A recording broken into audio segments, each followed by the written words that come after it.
Critical Role went on an interview with our deity of journalism themselves, Linda Codega. Though Linda tried to ask the hard questions, Matt and Marisha were still very vague. So today we are reading between the lines to find out what Critical Role plans after the OGL. The interview was originally booked and planned for promotion of Legend of Vox Machina, which is evident in the very first question that Linda asks. Matt and Marisha describe Legend of Vox Machina as a fan-forward project, and they're not going to forget their roots, forget the people that got them off the ground in the first place. Through the entire interview, other than one time, the term Dungeons and Dragons isn't used, being swapped entirely for the term TTRPG or RPG. It's almost like they're trying to distance themselves from the name brand while still keeping on track with the fact that they are a TTRPG channel. Linda asks if they're going to be doing any other TTRPG content, like doing a Tal'Dari Reborn campaign or maybe a Call of the Netherdeep campaign. There's a lot of things that they say they want to explore, including different genres outside of sword and sorcery, outside of even Exandria.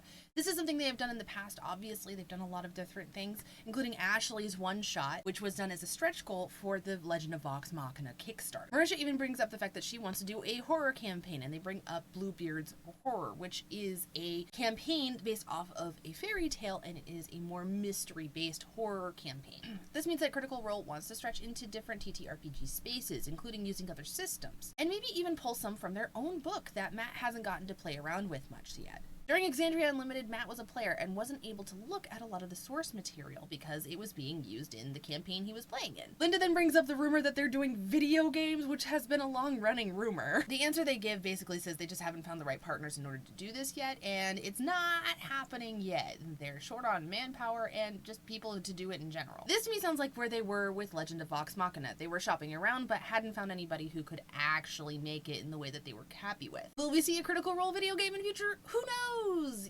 They obviously want to, they just need to find the right person. The question that Linda asks in order to get to the whole OGL of it all is quite sneaky. They say, do you guys see yourselves seeking independence as a goal in the future from other systems or larger corporations?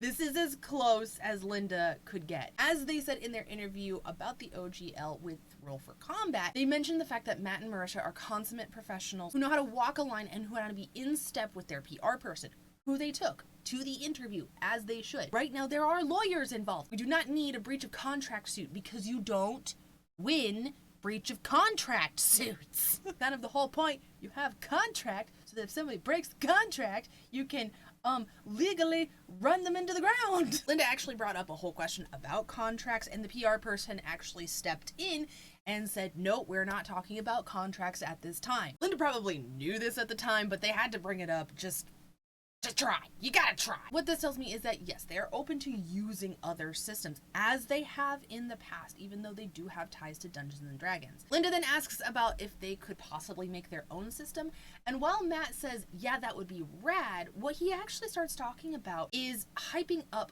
other people's systems, using ones that are already in place and giving them the exposure that they deserve. That just means that Matt wants to support other designers and use the clout that Critical Role has in order to bring an audience to an otherwise unrecognized TTRPG. Critical Role seems at this point to be more focused on the entertainment portion rather than the game design side, though Darrington Press is still a thing and they are probably slowly working on a couple more campaign guides. Do you see this? I'm buying more third party in future. You can't stop me.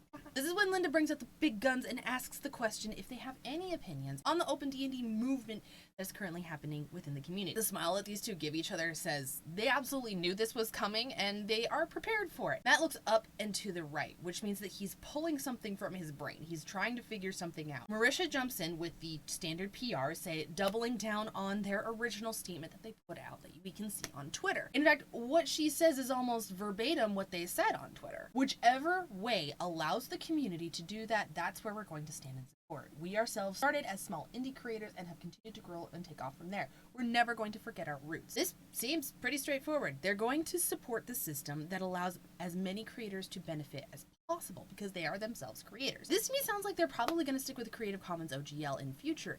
I couldn't say, obviously. I have no idea. They talked about it as a group and probably had lawyers looking at it to make sure that they were not going to breach their contract. They make it clear that they're a third-party publisher too, and whatever is going to support indie creators is where they're going to throw their massive weight behind. With OGL 1.0a being irrevocable and in the Creative Commons, this is really good news for Darrington Press as a whole.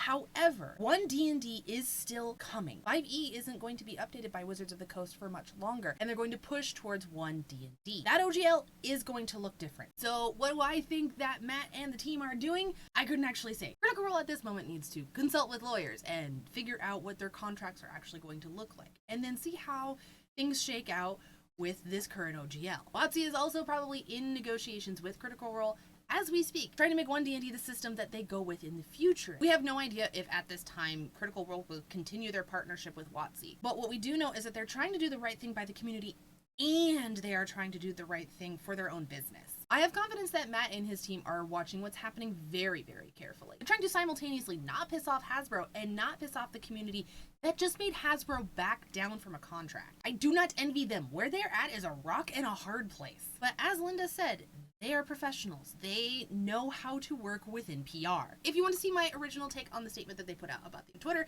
click over here. All right, see you later.